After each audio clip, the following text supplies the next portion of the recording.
Meus irmãos, graça e paz a todos, estamos aqui para mais uma super dica de leitura para vocês. E esse livro é maravilhoso, porque ele não vai tratar da história da igreja, da formulação da doutrina da Trindade, pelo contrário, ele vai tratar da Trindade no Evangelho de João, Pai, Filho e Espírito Santo. A Trindade e o Evangelho de João, porque João é o único evangelho que trata ou que traz Jesus como Deus, não só como Filho de Deus, mas também como Deus. Então, Andreas Kostenberg e Scott Van, ou Sven, vão tratar sobre isso. Então, quem são esses camaradas, né? Deixa eu mostrar aqui para vocês. Andreas Kostenberg, ele é PhD em teologia, é professor de Novo Testamento e é autor de diversos livros, entre eles Deus, Casamento e Família, Reconstruindo o Fundamento Bíblico e a Heresia da Ortodoxia. Todas essas obras publicadas por Edições Vida Nova. E Scott Venn é professor assistente de Teologia Sistemática no Reformed Theological Seminary em Orlando, na Flórida. Então, são dois eruditos aí falando desse assunto, né? Pai, Filho e Espírito Santo, no Evangelho de João, a Trindade e o Evangelho de João. Então, abrindo aqui sem delongas, olha só, vamos lá. Essa a primeira edição em 2014, né? Aí, em 2016, teve a primeira repreensão dessa obra. Aqui está, deixa eu aproximar aqui. Aqui está o prefácio da série. Aqui é uma série, né? O nome da série está aqui, ó. 9 estudos em teologia bíblica, tá? É uma série. Prefácio da série, prefácio dos autores, reduções gráficas. Aí vem, ó, introdução, o Evangelho de João e a doutrina trinitária da igreja. Depois ele vai falar do enfoque do presente estudo, o que o presente estudo, o livro vai tratar. E o livro é dividido, né, em partes, tá? O livro é dividido em partes. São 3 partes. A primeira parte, ele vai tratar sobre o contexto histórico, o Evangelho de João e o monoteísmo judaico. Aí ele vai tratar sobre o contexto de João, o retrato de Jesus em João e o monoteísmo judaico. Como conciliar isso, né? Os antecedentes do retrato joanino da pré-existência de Jesus, a devoção a Cristo e o monoteísmo exclusivista dos judeus, implicações para o Evangelho de João. Aí vem a segunda parte. Fundamentos bíblicos. Deus no Evangelho de João. A introdução, prólogo, livro dos sinais, livro da glória, resumo. Continuando aqui, ó. O Pai no Evangelho de João. Tá? Tá aqui, você pode pausar e ler. Depois, o Filho no Evangelho de João. Tá? Filho sem igual, Filho de Deus, papá. Ele vai trabalhar. O Espírito no Evangelho de João. Pai, Filho e Espírito no Evangelho de João. Tá? Aí a segunda parte acaba, vem a terceira parte, reflexões teológicas. A cristologia na perspectiva trinitária de João. A identidade filial de Jesus. Aí vem a introdução, o prólogo, a caracterização inicial de Jesus em João como filho. Aí vem a identidade filial de Jesus e a agência divina, a identidade filial de Jesus e a natureza da salvação. Conclusão. Capítulo 8, da terceira parte. O Espírito que repousa e permanece sobre o Filho de Deus e seus irmãos. Você pode pausar aqui e ler. Tá? O 9. Assim como o Pai me enviou, também eu vos envio, por uma teologia missionária trinitária. Tá? Ele vai trabalhar só o Evangelho de João. Só o Evangelho de João. Tá? Deus é missionário. O Filho é missionário. O Espírito também é missionário. Que ele defende por uma teologia missionária trinitária. Tá? 10. A Trindade e o Evangelho de João. Introdução, João 17. A oração sacerdotal de Jesus, Trindade imanente e Trindade econômica. Conclusão do assunto e conclusão do livro, né? Conclusão, o dom da vida, conhecendo o Deus trino e uno. Aí vem a bibliografia, que é vasta, tá? Bibliografia vasta. Na verdade, são mais de... Que final da bibliografia? 270 páginas, aproximadamente, tá? Deixa eu pegar aqui, ó, rapidamente, Trindade imanente e Trindade econômica, para vocês saberem, para aqueles que não sabem, né? Vamos lá na página 233. Ah, 233.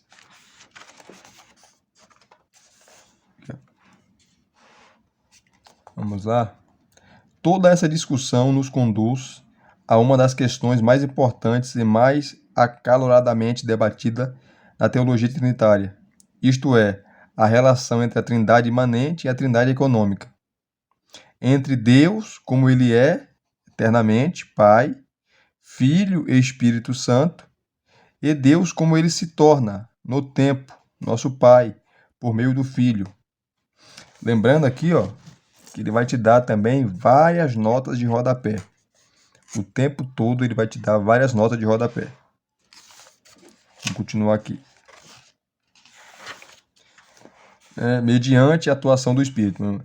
Os debates em torno dessa questão têm alimentado boa parte da renovação contemporânea da teologia trinitária. Debates semelhantes também estão por trás do maior cisma da Igreja. Como vimos de acordo com a tradição exegética agostiniana, as missões da Trindade revelam não só três pessoas distintas, mas também de que modo essas diferentes pessoas se relacionam eternamente umas com as outras. Esse modo de ver resulta da interpretação das evidências esboçadas a seguir. No Evangelho de João, o Pai não é enviado por ninguém. O Pai que envia.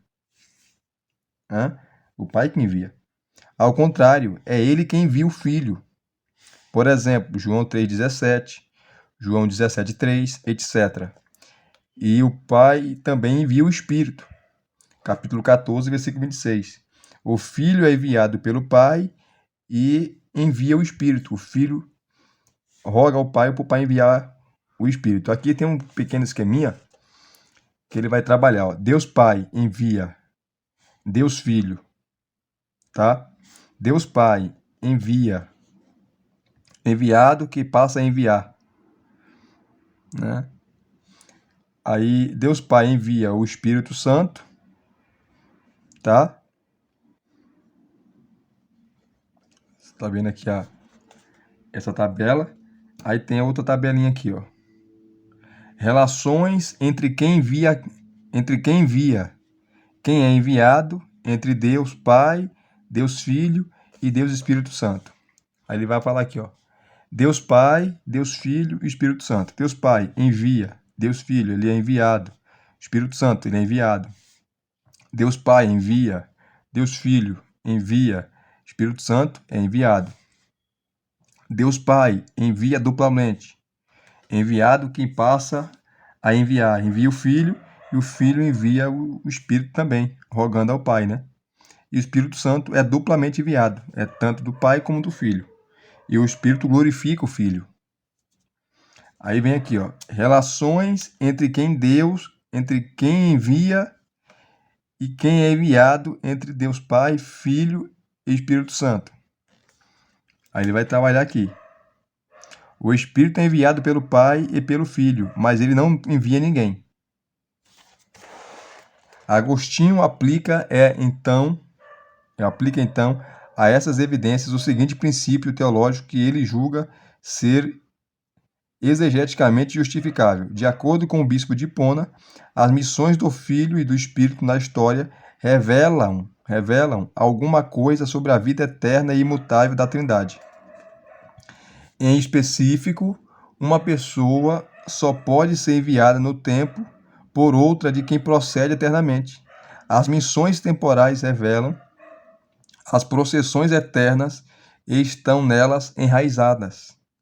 Quando esse princípio é aplicado, as evidências textuais relativas às missões da Trindade, as conclusões são a que apresentamos a seguir.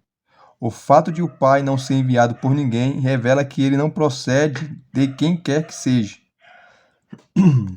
Ao contrário, como é ele, desculpe, queridos, quem envia o Filho e o Espírito, o Pai deve ser reconhecido como a fons divinatis, fonte e origem de toda a divindade. O fato de o Filho ser enviado pelo Pai revela que ele procede do Pai na condição de Filho unigênito, o único gerado. O fato de o Espírito ser enviado, soprado pelo Pai e pelo Filho, revela que ele procede do Pai e do Filho, como de um único princípio originador. A Igreja Oriental não rejeita essas evidências textuais em si, mas somente o princípio teológico que a tradição agostiniana aplica a elas.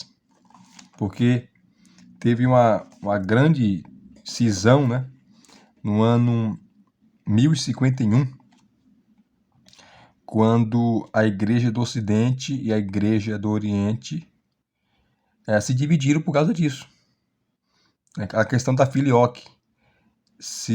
Porque para os orientais, quem enviou o Filho e o Espírito é o Pai que envia. Só que os ocidentais falam, não, o Pai enviou o Filho e o Filho também enviou o Espírito. Aí, por causa disso, a igreja se dividiu, a igreja do Oriente e a igreja do Ocidente, a questão da filioque. Quem enviou quem? Interessante, né? E aqui você tem as notas de rodapé, explicando também sobre isso, né? Aqui ele continua falando. Vamos lá. Continuar aqui rapidamente. O pouco espaço de que dispomos não permite uma discussão dogmática cabal dessa questão. Mesmo assim, podemos listar alguns pontos importantes. Em primeiro lugar, a defesa de uma leitura agostiniana de João não depende exclusivamente da semântica. Nesse sentido, embora o presente estudo acompanhe boa parte dos estudos acadêmicos contemporâneos, que trazem a monogênese, significa por filho único, ou sem igual, em vez de unigênito. Essa opção lexical não derrota por si a doutrina agostiniana. Isto ocorre em segundo lugar porque, assim como o pacto salutis, tal defesa não depende de extrairmos dos dados da economia da revelação inferências especulativas sem respaldo sobre a Trindade eterna. Ao contrário do que muitas vezes equivocadamente se afirma, a ideia de que o Filho recebe eternamente todas as coisas do Pai por ser o Filho único, geração eterna, né? E de que o Espírito recebe todas as coisas do Pai e também do Filho, dupla processão, não depende apenas de inferências. Pelo contrário, esse conjunto de relações pessoais, geração eterna e dupla processão, se manifesta na própria economia, como o conjunto específico de relações que caracteriza a vida da Trindade. Por isso, Trindade econômica, né? Antes da economia, durante a economia e também em sua consumação. O Deus Trino em Uno, em outras palavras, age na missão trina e una conforme o caráter que lhe é próprio. Ele o faz porque a revelação de seu caráter verdadeiro é algo intrínseco dessa missão. Interessante, né? E aqui você tem as notas de rodapé o tempo todo, tá? Voltando aqui, vamos para mais um ponto aqui. Interessante, né? Vamos lá. Deixa eu pegar aqui. Vamos pegar o Filho no Evangelho de João. Vamos ver. O Espírito no Evangelho de João.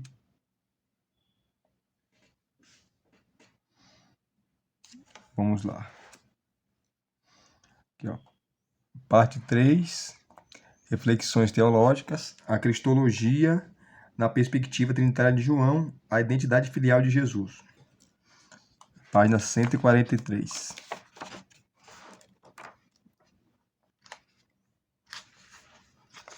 Ele começa com a introdução.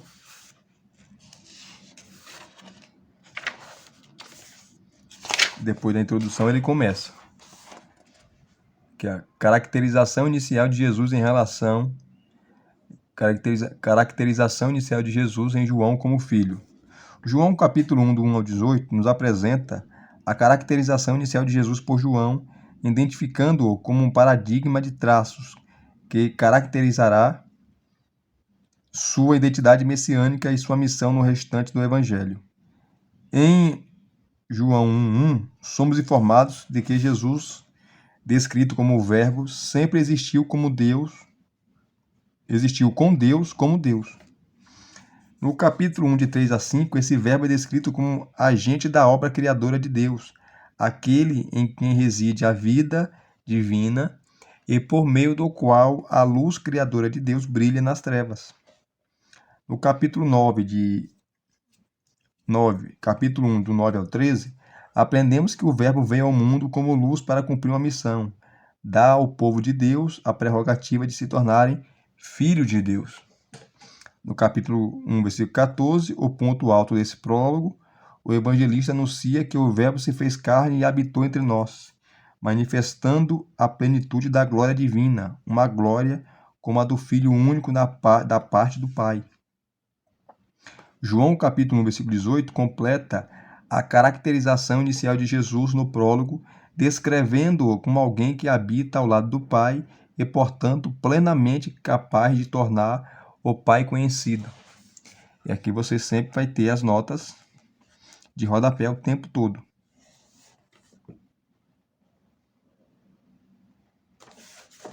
Aqui também, ó.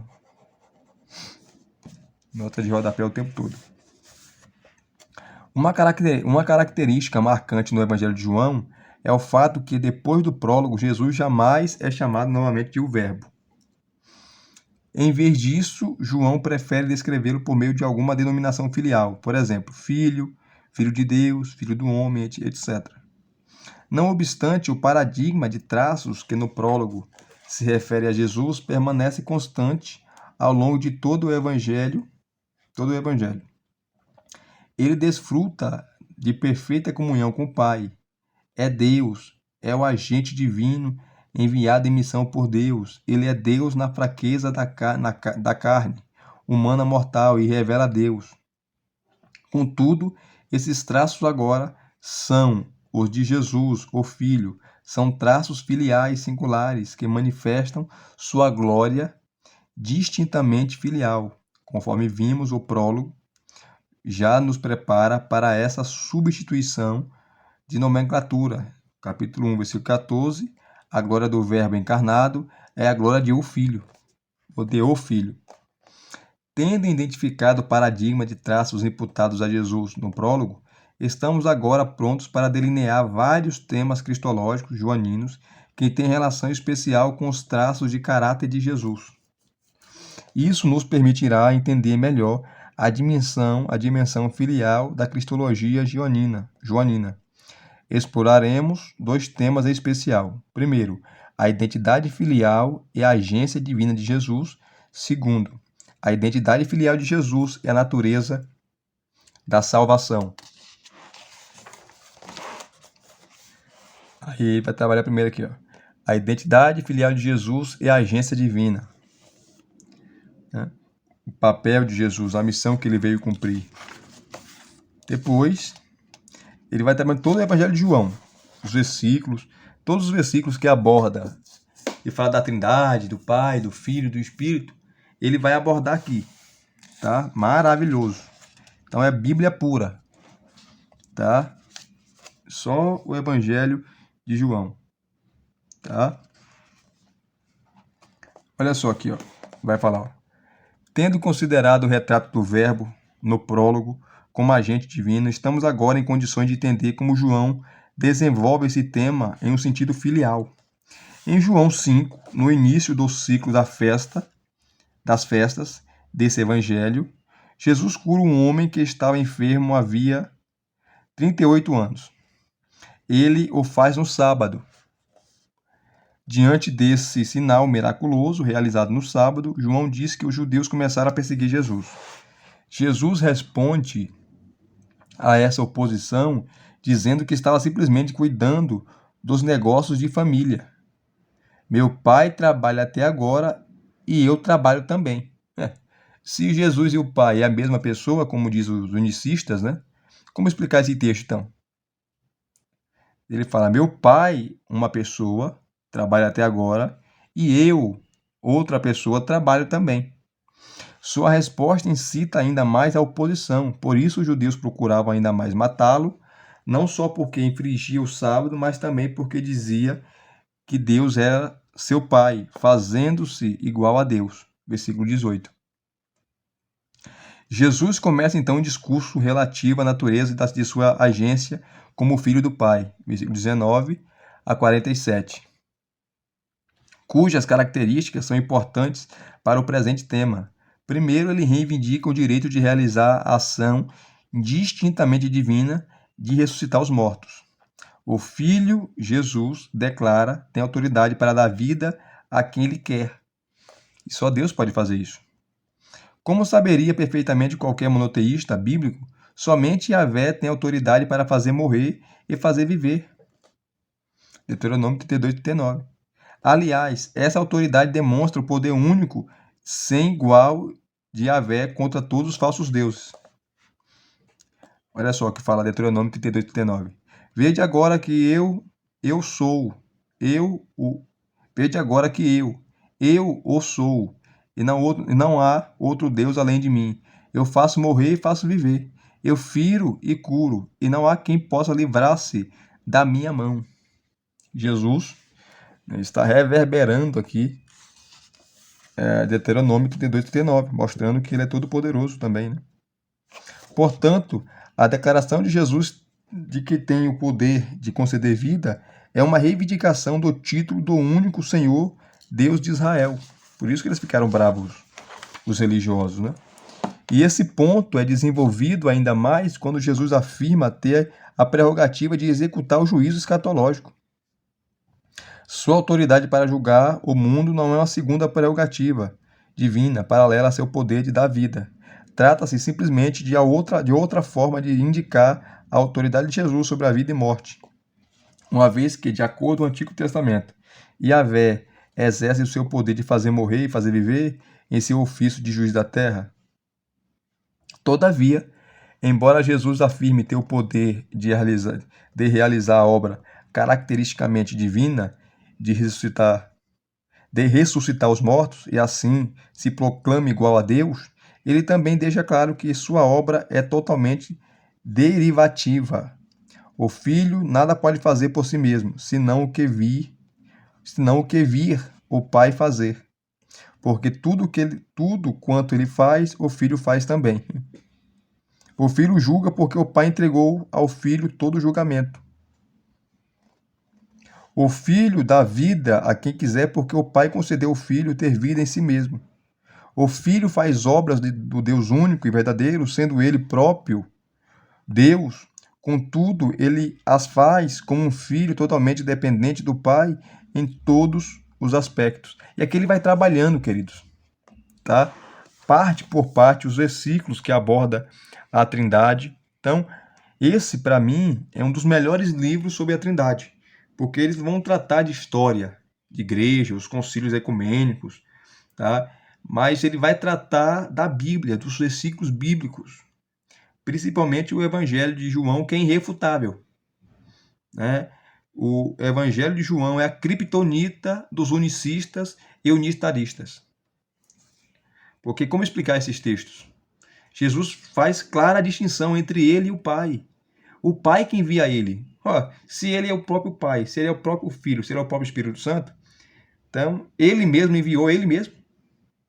Não tem sentido, isso é loucura, tá? Isso aqui é parafuso na cabeça de unicista e unitarista. Então é um livro maravilhoso. Pai, Filho e Espírito, a Trindade e o Evangelho de João. Se vocês gostaram de mais uma dica de leitura, deixe aqui nos seus comentários, deixe o seu like, se inscreva no canal se você não é inscrito e acione o sininho para receberem todas as notificações. Graça e paz mais uma vez. Muito obrigado a todos. Até as próximas indicações.